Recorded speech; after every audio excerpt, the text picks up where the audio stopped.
जय हिंद दोस्तों, आप सभी का अपना यूट्यूब चैनल एक गौतम जी का जीएस एकेडमी में एक बार फिर से आप सभी का स्वागत है। देखिए दोस्तों, आप लोग थंबनेल देखने लगे होंगे, इसमें हम लोग क्या देखने वाले हैं। ज्ञान युद्ध जीएस एकेडमी द्वारा दोस्तों जो बिहार 1275 का मेंस का एग्जाम होने वाली है, इनके द्वारा दोस्तों टेस्ट नंबर हम लोग 7 देखने वाले हैं। चलिए बिना देर के हम लोग टेस्ट की ओर बढ़ते हैं दोस्तों। देखिए बिहार द्वारा मुख्य परीक्षा मुख्य टेस्ट नंबर 7 है, जिसमें 7 का पहला क्वेश्चन टेस्ट का कहता है दोस्तों, ध्यान दीजिएगा कि निम्नलिखित में से किस राज्य की सीमा म्यांमार के साथ नहीं लगता है। तो देखिए दोस्तों, आपका मणिपुर लगता है, अरुणाचल प्रदेश, नागालैंड, और उसके बाद एक मिजोरम है, वो भी लगती है, लेकिन असम जो है दोस्तों यह नहीं लगता है। तो ऑप्शन नंबर ए इसका राइट हो जाएगा। नेक्स्ट है चोराबाड़ी हिमनद किस राज्य में है। तो चोराबाड़ी हिमनद याद रखिएगा उत्तराखंड में है, चोराबाड़ी हिमनद उत्तराखंड में। नेक्स्ट है कंबम घाटी भारत के किस राज्य में है। तो कंबम घाटी दोस्तों यह तमिलनाडु में है, कंबम घाटी तमिलनाडु। चलिए नेक्स्ट पाते हैं, निम्नलिखित में से कौन सा झील बालासन का अच्छा उदाहरण है। तो बालासन का दोस्तों अच्छा उदाहरण कौन सा है। तो सांभर झील, याद रखिए सांभर झील बालासन का अच्छा उदाहरण है। नेक्स्ट है निम्नलिखित में से कौन सी नदियाँ पूर्वारोपित नदियाँ का उदाहरण है। देखिए दोस्तों, पूर्वारोपित नदियाँ का उदाहरण इसमें हो जाएगा ऑप्शन नंबर जो डी दिया गया है, चंबल नदी। याद रखिएगा यह पूर्वारोपित नदियाँ का उदाहरण है दोस्तों, चंबल नदी। नेक्स्ट है जलोढ़ मृदा में किस तत्व की कमी पाई जाती है। तो जलोढ़ मृदा में याद रखिएगा आपका दोस्तों फास्फोरस की, नाइट्रोजन की और ह्यूमरस की भी दोस्तों याद रखिएगा। तो ऑप्शन नंबर डी हो जाएगा उपयुक्त सभी। जलोढ़ मृदा में फास्फोरस, नाइट्रोजन और ह्यूमरस की दोस्तों पाई जाती है कमी। चलिए नेक्स्ट क्वेश्चन पाते हैं, निम्नलिखित में से कौन सा वनस्पति प्रदेश great Indian bustard, lesser florican और भारतीय भेड़िया जैसी प्रजातियों का आवास स्थल भी है। तो 7 का आपका राइट आंसर होगा दोस्तों ऑप्शन नंबर ए, क्योंकि यह सवाना वनस्पति में, याद रखिएगा सवाना वनस्पति में दोस्तों great Indian bustard, lesser florican और भारतीय भेड़िया जैसी प्रजातियों का आवास स्थल है, याद रखिएगा। नेक्स्ट है वेस्टा, 52 यूरोपा और 243 ईडा आदि किसका प्रकार है। तो यह दोस्तों किसका प्रकार है। तो याद रखिएगा यह दोस्तों क्षुद्र ग्रह है, ऑप्शन नंबर बी इसका राइट हो जाएगा। नेक्स्ट क्वेश्चन पाते हैं, क्वेश्चन नंबर 9 बोलता है दोस्तों कि विषु या इक्नॉक्स वर्ष के 2 काल है जब दिन और रात बराबर होते हैं। यानी कि दोस्तों विषुवत रेखा पर पूछा है कि 2 काल में दोस्तों कब दिन और रात बराबर होते हैं। तो 9 का ऑप्शन नंबर ये हो जाएगा दोस्तों 21 मार्च और 23 सितंबर को, याद रखिएगा। नेक्स्ट है मेकांग नदी किस देश से प्रवाहित नहीं होती है। तो मेकांग नदी दोस्तों किस देश से प्रवाहित नहीं होती है।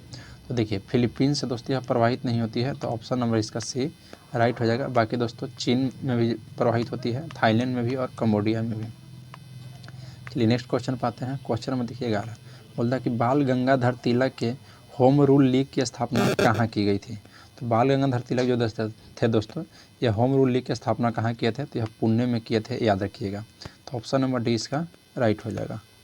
नेक्स्ट क्वेश्चन पाते हैं, क्वेश्चन नंबर 12 बोलता है कि चिलियांवाला का युद्ध कब लड़ा गया था। तो चिलियांवाला का दोस्तों युद्ध याद रखिएगा यह 13 जनवरी 1849 को लड़ा गया था। तो ऑप्शन नंबर ए इसका राइट हो जाएगा, चिलियांवाला। किस गवर्नर जनरल सुरक्षा प्रकोष्ठ या घेरे की नीति से संबंधित है। तो याद रखिएगा तो दोस्तों वारेन हेस्टिंग्स जो है दोस्तों यह घेरे की नीति अपनाया था, याद रखिएगा। नेक्स्ट है अस्थायी बंदोबस्त भारत के किन क्षेत्रों में लागू नहीं था। तो अस्थायी जो बंदोबस्त था दोस्तों यह आपको मद्रास में नहीं था, बाकी बिहार, बंगाल, उड़ीसा में दोस्तों लागू था, याद रखिएगा, लेकिन यह मद्रास के क्षेत्र में नहीं लागू था। चलिए नेक्स्ट बात है, किस वैदिक ग्रंथ में पर्ण शब्द का सर्वप्रथम नमोल्लेख मिलता है। तो नमो उल्लेख मिलता है दोस्तों किसका, तो पर्ण शब्द का। और किस वैदिक ग्रंथ में पूछ रहा है, तो याद रखिएगा यह दोस्तों आपको ऋग्वेद में मिलता है, याद रखिएगा। चलिए नेक्स्ट पाते हैं, यमक बुध पिटक से संबंधित है। तो यमक दोस्तों बुध पिटक किससे संबंधित है। तो याद रखिएगा यह अमिधम में संबंधित है दोस्तों। नेक्स्ट है अपोरो परशुराम के नाम से किसे जाना जाता है। तो अपोरो परशुराम के नाम से दोस्तों याद रखिएगा महापद्मानंद को जाना जाता है। ऑप्शन नंबर ए इसका राइट हो जाएगा। नेक्स्ट क्वेश्चन पाते हैं, क्वेश्चन नंबर 18 बोलता है कि इंद्रप्रस्थ किस महाजनपद की राजधानी थी। तो इंद्रप्रस्थ दोस्तों याद रखिएगा किसका है, तो कुरु का। ऑप्शन नंबर दोस्तों 18 का राइट हो जाएगा, ऑप्शन नंबर डी कुरु का दोस्तों इंद्रप्रस्थ राजधानी था। और दोस्तों वत्स का विराटनगर, याद रखिएगा। कौशल का श्रावस्ती। चलिए नेक्स्ट पाते हैं, अशोक का सबसे लंबा शिलालेख कौन सा है। तो अशोक का सबसे लंबा शिलालेख की बात की जाए दोस्तों तो 7वां जो है यह सबसे लंबा शिलालेख है, याद रखिएगा। नेक्स्ट है गुलशन ए इब्राहिमी पुस्तक के रचनाकार हैं। तो गुलशन ए इब्राहिमी पुस्तक के रचनाकार कौन है दोस्तों? तो फरिश्ता। ऑप्शन नंबर ए इसका राइट हो जाएगा, फरिश्ता। नेक्स्ट है राज्य के खर्च पर हज की व्याख्या करने वाला पहला भारतीय शासक था। तो हज की व्यवस्था करने वाला पहला भारतीय शासक कौन सा दोस्तों? तो फिरोज शाह तुगलक था, याद रखिएगा। Option number B Firoz Shah Tughlaq. Next है मध्यकालीन भारतीय इतिहास में पन्ही तथा उपनाह का उल्लेख किस संदर्भ में मिलता है? तो पन्ही तथा उपनाह का उल्लेख दोस्तों मध्यकालीन में मिलता है। और ये दोस्तों किसके संदर्भ में मिलता था? तो याद रखिएगा जूता के संबंध में दोस्तों। ऑप्शन नंबर डी इसका राइट हो जाएगा। नेक्स्ट है लाल कुर्ती नामक संगठन की स्थापना किसने किया था? तो लाल कुर्ती नामक संगठन के दोस्तों स्थापना जो किए थे यह गैरीबाल्डी ने, याद रखिएगा गैरीबाल्डी। चलिए नेक्स्ट पाते हैं। निम्नलिखित में प्रथम विश्व युद्ध में मित्र राष्ट्र की ओर से सम्मिलित था। तो मित्र राष्ट्र की ओर से दोस्तों कौन सम्मिलित था? तो ऑप्शन नंबर डी हो जाएगा दोस्तों, जापान जो था यह मित्र राष्ट्र से सम्मिलित था, बाकी दोस्तों धुरी राष्ट्र से सम्मिलित है। चलिए नेक्स्ट पाते हैं। रिवर्स डाक कहाँ की संसद है? तो रिवर्स डाक दोस्तों कहाँ की संसद है? तो 25 का आपका राइट आंसर का ऑप्शन नंबर डी स्वीडन का है, याद रखिएगा। नेक्स्ट है अंतर्राष्ट्रीय श्रम संगठन का मुख्यालय कहाँ अवस्थित है? तो श्रम संगठन का दोस्तों याद रखिएगा मुख्यालय आपसे पूछेगा तो यह जेनेवा में हो जाएगा। ऑप्शन नंबर ए इसका राइट हो जाएगा दोस्तों। अंतर्राष्ट्रीय श्रम संगठन का मुख्यालय जेनेवा में है, याद रखिएगा। चलिए नेक्स्ट पे आते हैं हम लोग। नेक्स्ट क्वेश्चन है कलिंग पुरस्कार किस क्षेत्र के में दिया जाता है? तो कलिंग पुरस्कार आपको विज्ञान के क्षेत्र में दिया जाता है, याद रखिएगा। निवालिक शब्द किस खेल से संबंधित है? तो निवालिक कप दोस्तों यह किस खेल से संबंधित है? तो गोल्फ से संबंधित है, याद रखिएगा। नेक्स्ट पाते हैं राइडर कप। तो राइडर कप दोस्तों किससे संबंधित है? तो राइडर कप भी दोस्तों आपका गोल्फ से ही संबंधित है, याद रखिएगा। निवालिक शब्द भी दोस्तों और राइडर कप भी। तो ऑप्शन नंबर 29 का सी राइट हो जाएगा। नेक्स्ट पाते हैं। देखिए क्वेश्चन नंबर दोस्तों 30 बोलता है, ध्यान दीजिएगा कि निम्नलिखित में से किस देश की राजधानी रीगा है? तो किस देश की राजधानी दोस्तों रीगा है? तो 30 का ऑप्शन नंबर ए हो जाएगा। लातविया की राजधानी दोस्तों रीगा है, याद रखिएगा। लातविया की राजधानी रीगा। अर्थव्यवस्था की ऐसी स्थिति जिसमें मुद्रास्फीति के साथ साथ मंदी की स्थिति होती है? तो राइट आपका हो जाएगा स्टैगफ्लेशन दोस्तों, याद रखिएगा स्टैगफ्लेशन। चलिए नेक्स्ट पाते हैं। क्वेश्चन नंबर 32 स्वर्ण जयंती शहरी रोजगार योजना की शुरुआत कब किया गया था? तो याद रखिएगा स्वर्ण जयंती शहरी रोजगार योजना की शुरुआत आपका दोस्तों 1997 ईस्वी में किया गया था। ऑप्शन नंबर 20 का राइट हो जाएगा। नेक्स्ट है न्यूनतम त्याग का सिद्धांत का प्रतिपादन किसने किया था? न्यूनतम त्याग सिद्धांत का प्रतिपादन तो राइट हो जाएगा जी.एस. मिल ने। जी.एस. मिल जो है यह न्यूनतम त्याग का सिद्धांत का प्रतिपादन किए थे, याद रखिएगा। फिर नेक्स्ट है भूरेलाल समिति का संबंध है। तो भूरेलाल समिति का संबंध दोस्तों मोटर वाहनों में वृद्धि से संबंधित है, मोटर वाहनों में वृद्धि से, याद रखिएगा। नेक्स्ट है निम्नलिखित में से किसका उपयोग विनिमय दर अस्थिरता दर को कम करने तथा लघु आवधिक मुद्रा सट्टेबाजी को दंडनीय बनाने का उपकरण के रूप में किया जा सकता है? तो याद रखिएगा यह दोस्तों राइट आंसर हो जाएगा टोबिन टैक्स। चलिए नेक्स्ट क्वेश्चन पाते हैं। क्वेश्चन नंबर 36 बोलता है कि निम्न में से कौन स्टॉक एक्सचेंज में साटोरिया नहीं होती है? तो यह दोस्तों ब्रोकर में दोस्तों साटोरिया नहीं होती है, याद रखिएगा। नेक्स्ट है कथक किस राज्य का नृत्य है? तो कथक दोस्तों यह उत्तर प्रदेश की राज्य नृत्य है, याद रखिएगा। और कथकली कहा जाएगा तो केरल का हो जाएगा। चलिए नेक्स्ट पाते हैं दोस्तों कि कोसी नदी परियोजना बिहार के किस क्षेत्र में स्थित है? कोसी नदी परियोजना बिहार के किस क्षेत्र में स्थित है? तो यह दोस्तों उत्तर पूर्वी क्षेत्र में हो जाएगा। ऑप्शन नंबर 20 का राइट हो जाएगा, उत्तर पूर्वी क्षेत्र में। नेक्स्ट है बिहार के किस जिले में चूना पत्थर पाया जाता है? तो बिहार के दोस्तों किस जिले में चूना पत्थर पाया जाता है? तो राइट हो जाएगा 39 का ऑप्शन नंबर डी हो जाएगा दोस्तों। देखिए मुंगेर में भी पाया जाता है, रोहतास में भी पाया जाता है और कैमूर में भी पाया जाता है। तो 39 का दोस्तों ऑप्शन नंबर डी इसका राइट हो जाएगा। चलिए नेक्स्ट 38 में बोला था दोस्तों कोसी नदी किस क्षेत्र में पाया जाता है? तो उत्तर पश्चिमी हो जाएगा, ध्यान दीजिएगा। उत्तर दोस्तों पश्चिमी हो जाएगा, उत्तर पश्चिमी। तो आपका राइट आंसर होगा दोस्तों option number A. Option number B दोस्तों गलत है, ऑप्शन नंबर ए राइट हो जाएगा, याद रखिएगा। चलिए नेक्स्ट पाते हैं।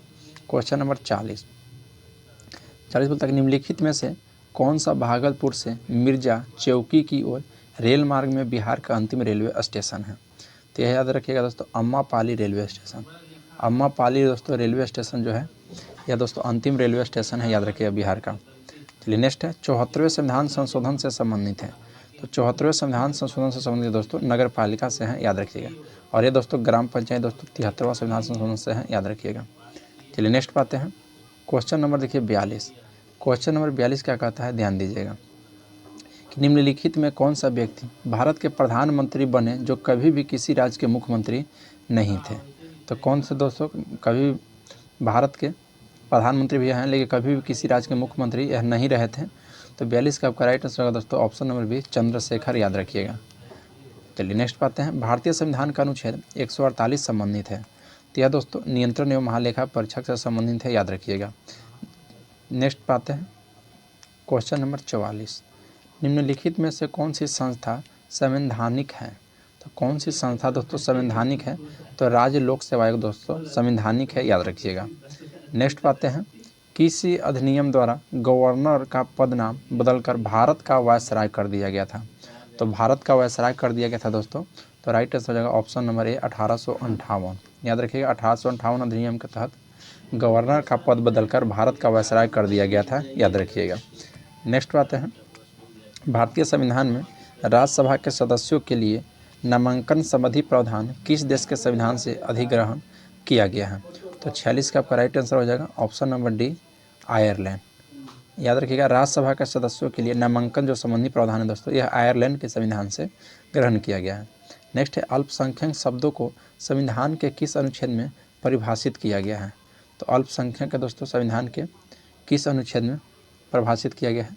तो राइट आंसर हो जाएगा ऑप्शन नंबर डी दोस्तों, कभी भी नहीं किया गया है अल्पसंख्यक का, याद रखिएगा। चलिए नेक्स्ट पाते हैं निम्नलिखित में से किस विषय से संबंधित उपबंध का संशोधन संसद के विशेष बहुमत एवं राज्यों की स्वीकृति द्वारा किया जा सकता है। तो 48 का आपका राइट आंसर होगा ऑप्शन नंबर सी दोस्तों कि संसद में राज्यों का प्रतिनिधित्व से संबंधित उपबंध है। चलिए नेक्स्ट है राष्ट्रपति किन विषयों पर अध्यादेश जारी कर सकते हैं। तो राष्ट्रपति दोस्तों तो ऑप्शन नंबर देखिए 49 को भी दिया गया है, साधारण विधेयक, याद रखिए दोस्तों इन विषयों पर अध्यादेश जारी कर सकते हैं राष्ट्रपति, याद रखिएगा। चलिए बाकी दोस्तों धन विधेयक और संविधान संशोधन विधेयक पर नहीं कर सकते हैं। क्वेश्चन 50 कहता है कि दिल्ली सरकार किन विषयों को छोड़कर राज्य सूची पर कानून बना सकती है। तो किन विषयों को छोड़कर दोस्तों यह राज्य सूची पर कानून बना सकती है। तो देखिए लोक व्यवस्था को छोड़कर और भूमि को छोड़कर और पुलिस को छोड़कर भी दोस्तों यह कानून बना सकती है। तो उपयुक्त सभी हो जाएगा। नेक्स्ट है एक गोली टकराती है और एक अनुप्रस्थ घर्षणहीन मेज पर परे एक ठोस ब्लॉक में धंस जाती है। इस प्रक्रिया में दोस्तों कौन सी राशि सुरक्षित है। तो राइट हो जाएगा केवल संवेग जो है दोस्तों यह सुरक्षित रहता है, याद रखिएगा। तो ऑप्शन नंबर बी हो जाएगा। चलिए नेक्स्ट है हवाई जहाज़ से यात्रा करते समय पेन से स्याही निकलने लगती है क्योंकि दोस्तों वहाँ पर जो वायु दाब में रहता है दोस्तों उसमें कमी आने लगती है, इसके लिए। तो वायु दाब में दोस्तों कमी के कारण हवाई जहाज़ में यात्रा करते समय पेन से स्याही निकलने लगती है, याद रखिएगा। नेक्स्ट है कोई पिंड ऊष्मा का सबसे अधिक अवशेषण करता है। तो कब करता है दोस्तों। तो यह देखिए काला और खुरदुरा, काला और जो खुरदुरा है दोस्तों यह सबसे अधिक अवशेषण करता है, याद रखिएगा ऊष्मा का। नेक्स्ट पाते हैं कॉस्मिक किरणें। तो देखिए दोस्तों जो कॉस्मिक किरणें हैं यह अवशेषित कण है एक प्रकार की, याद रखिएगा। नेक्स्ट है अवतल लेंस में हमेशा निम्नलिखित में से कौन सा प्रतिबिंब बनता है। तो अवतल लेंस में कहेगा दोस्तों तो हमेशा याद रखिएगा आपका आभासी और सीधा प्रतिबिंब बनता है। अवतल लेंस में कैसा तो आभासी और सीधा। चलिए नेक्स्ट है निम्नलिखित में से कौन सा यूरेनियम समयानिक परमाणु ऊर्जा संयंत्र में बिजली उत्पादन में इस्तेमाल किया जाता है। तो यूरेनियम 235 का दोस्तों तो 56 का आपका राइट आंसर हो जाएगा ऑप्शन नंबर सी, यूरेनियम 235 को याद रखिएगा। इसको दोस्तों हमेशा बिजली उत्पादन में इस्तेमाल किया जाता है। नेक्स्ट है भौतिक परिवर्तन का उदाहरण है। तो भौतिक परिवर्तन का दोस्तों कौन सा उदाहरण है। तो देखिए हवा में चांदी के बर्तनों का काला होना दोस्तों यह रासायनिक परिवर्तन का उदाहरण है। मोमबत्ती का जलना भी रासायनिक परिवर्तन, दूध से दही बनना भी दोस्तों रासायनिक परिवर्तन, पानी में चीनी का घुलना, हाँ दोस्तों यह भौतिक परिवर्तन का उदाहरण है। तो ऑप्शन नंबर डी इसका राइट हो जाएगा। चलिए नेक्स्ट आते हैं दोस्तों क्वेश्चन नंबर 58 बोलता है कि शुष्क सेल यानी कि बैटरी में निम्नलिखित में से किनका विद्युत अपघटयों के रूप में प्रयोग होता है। तो याद रखिएगा दोस्तों, अमोनियम क्लोराइड और जिंक क्लोराइड का याद रखिएगा। ऑप्शन नंबर ए इसका राइट हो जाएगा। नेक्स्ट है रासायनिक तत्वों को आवृत्ति सारणी के बारे में निम्न कथनों पर विचार कीजिए। तो आवर्तित सारणी के बारे में बोला दोस्तों रासायनिक तत्वों को। देखिए, किसी भी एक आवर्त में अनुदिश आयन विभव धीरे धीरे कम होता है, जो कि वह कथन गलत है दोस्तों। नेक्स्ट है कि तत्व के किसी भी एक वर्ग में जैसे जैसे परमाणु भार बढ़ता है वैसे ही दोस्तों इलेक्ट्रॉन बंधुता कम होती है। हाँ दोस्तों, सही है। फिर है किसी निर्दिष्ट आवर्तक में जैसे जैसे परमाणु संख्या बढ़ती है वैसे दोस्तों विद्युत ऋणात्मकता कम होती है, जो कि दोस्तों गलत है। तो ऑप्शन नंबर दोस्तों बी हो जाएगा, केवल 2 जो है यह सही है। नेक्स्ट है खाने का सोडा। तो खाने का सोडा दोस्तों सोडियम बाइकार्बोनेट हो जाएगा, याद रखिएगा। ऑप्शन नंबर बी, खाने का सोडा सोडियम बाइकार्बोनेट। चलिए नेक्स्ट क्वेश्चन पाते हैं। क्वेश्चन नंबर देखिए दोस्तों 61। क्वेश्चन 61 क्या कहता है कि एल्युमिनियम पृष्ठ प्रायः एनोडीकृत होते हैं, इसका अर्थ है उस पर निक्षेपण होना। तो इसका अर्थ है दोस्तों उस पर निक्षेपण होना। तो राइट आंसर हो जाएगा ऑप्शन नंबर बी कि एल्युमिनियम ऑक्साइड की परत का। ध्यान रखना है, एल्युमिनियम ऑक्साइड की परत का। नेक्स्ट है भोपाल गैस त्रासदी निम्नलिखित में से किसके रिसाव के कारण हुई थी। तो मिथाइल आइसोसाइनेट का दोस्तों। तो ऑप्शन नंबर ए इसका राइट हो जाएगा। ऑप्शन नंबर 62 का ये राइट हो जाएगा। याद रखिएगा, भोपाल गैस में जो रिसाव हुआ था दोस्तों, लीक हुआ था, तो वह मिथाइल आइसोसाइनेट था। नेक्स्ट है वृक्क से प्रति मिनट औसत रक्त प्रवाह होता है। तो वृक्क से दोस्तों प्रति मिनट औसत रक्त प्रवाह कितना होता है। तो राइट आंसर होगा दोस्तों ऑप्शन नंबर बी 1200 सीसी, याद रखिएगा। चलिए नेक्स्ट है पशु प्रोटीन को प्रथम श्रेणी का प्रोटीन माना जाता है। तो पशु प्रोटीन का दोस्तों प्रथम श्रेणी का प्रोटीन माना जाता है क्योंकि वह दोस्तों बाजार में सस्ता होता है, इसलिए। तो ऑप्शन नंबर बी इसका राइट हो जाएगा। चलिए नेक्स्ट क्वेश्चन पाते हैं। क्वेश्चन नंबर देखिए 65। बोल रहा है कि निम्न में से कौन विटामिन ए का प्राकृतिक स्रोत नहीं है। तो विटामिन ए का दोस्तों प्राकृतिक स्रोत कौन सा विटामिन नहीं है। तो देखिए दूध जो है दोस्तों, इसमें विटामिन ए का प्राकृतिक स्रोत नहीं है, याद रखिएगा। नेक्स्ट है निम्न में से कौन सा पौधा की जड़ों का कार्य नहीं है। तो पौधा की जड़ों का कार्य इसमें कौन सा नहीं है दोस्तों। तो देखिए प्रकाश संश्लेषण दोस्तों, ये पौधा का जड़ों का कार्य नहीं है, याद रखिएगा। बाकी जल का अवशोषण दोस्तों जाइलम के द्वारा होता है, ये भी सही है। पोषक तत्वों का अवशोषण और पौधों से राहत प्रदान करता है, याद रखिएगा। नेक्स्ट है दोस्तों विश्व स्तर के प्रोग्राम ह्यूमन जीनोम प्रोजेक्ट का संबंध है। देखिए दोस्तों, यह विश्व स्तर का प्रोग्राम है कौन। तो ह्यूमन जीनोम प्रोजेक्ट। तो इसका संबंध आपसे पूछ रहा है, तो इसका संबंध हो जाएगा दोस्तों कि मानव जीनों और उनके अनुक्रमों की पहचान और मानव चित्रण से। तो ऑप्शन नंबर डी इसका राइट हो जाएगा। चलिए नेक्स्ट क्वेश्चन पाते हैं। क्वेश्चन नंबर देखिए दोस्तों 68। बोलता है दोस्तों कि निम्नलिखित में से कौन सा सही सुमेलित नहीं है। एक तरफ खेती दिया गया दोस्तों, एक तरफ खेती का नामकरण दिया गया है। तो चलिए इसको देख लेते हैं। देखिए फूलों का खेती दोस्तों फ्लोरिकल्चर कहलाता है, जो कि सही है। फसलों की खेती दोस्तों एग्रोनॉमी कहलाता है, ये भी सही है। सब्जियों का खेती दोस्तों हार्टिकल्चर कहलाती है, ये भी सही है दोस्तों। और फलों की खेती पोमोलॉजी। फलों, एक मिनट दोस्तों, देखिए दोस्तों सब्जी का खेती जो होता है यह ओलेरी कल्चर होता है, ओलेरी कल्चर सब्जियों की खेती, जो कि दोस्तों गलत है। तो ऑप्शन नंबर सी इसका हो जाएगा। बाकी दोस्तों फलों की खेती जो है पोमोलॉजी, और फसलों की खेती एग्रोनॉमी, और फूलों की खेती फ्लोरिकल्चर। जो हार्टिकल्चर दिया गया दोस्तों यह बागवानी से संबंधित है, याद रखिएगा। चलिए नेक्स्ट बात है। नेक्स्ट क्वेश्चन है कि जैव आवर्धन से तात्पर्य है। तो जैव आवर्धन से दोस्तों क्या तात्पर्य है कि उत्तरोत्तर पोषण स्तरों के जीव में पीरकनाशियों को मात्रा को बढ़ाना। तो ऑप्शन नंबर बी इसका राइट हो जाएगा। चलिए दोस्तों, मैं आप लोगों को बता दूं कि आप हमारे यूट्यूब चैनल पर पहली बार आए हैं तो चैनल को सब्सक्राइब जरूर कर लीजिए दोस्तों, और बेल आइकन को प्रेस कर लीजिए ताकि कोई भी नोटिफिकेशन हो और सबसे पहले आपके पास पहुँच जाए। चलिए नेक्स्ट है दोस्तों कि जीवमंडल आरक्षित क्षेत्रों को पहली परियोजना स्कीम कौन सी थी। पहली परियोजना स्कीम दोस्तों कौन सी थी। तो सुंदरवन जीवमंडल आरक्षित क्षेत्र। सुंदरवन जीवमंडल आरक्षित है दोस्तों, यह किस राज्य में है, यह आप दोस्तों कमेंट में बताइए कि यह किस राज्य में स्थित है। देखिए दोस्तों इसके आगे से मैथ और रीजनिंग है। तो दोस्तों इसको हम आप लोग को PDF प्रोवाइड करा दे रहे हैं। PDF के दोस्तों आप हमारा डिस्क्रिप्शन में टेलीग्राम का लिंक दिया गया है, उस लिंक से में ज्वाइन हो जाइए और वहाँ पे इसका PDF प्रोवाइड करा दिया गया है। वहाँ से दोस्तों आप लोग इसको आंसर ले लीजिए और खुद बना लीजिए वहाँ से। चलिए आज के लिए इतना ही, मिलते हैं आपसे नेक्स्ट क्लास में। जय हिंद दोस्तों।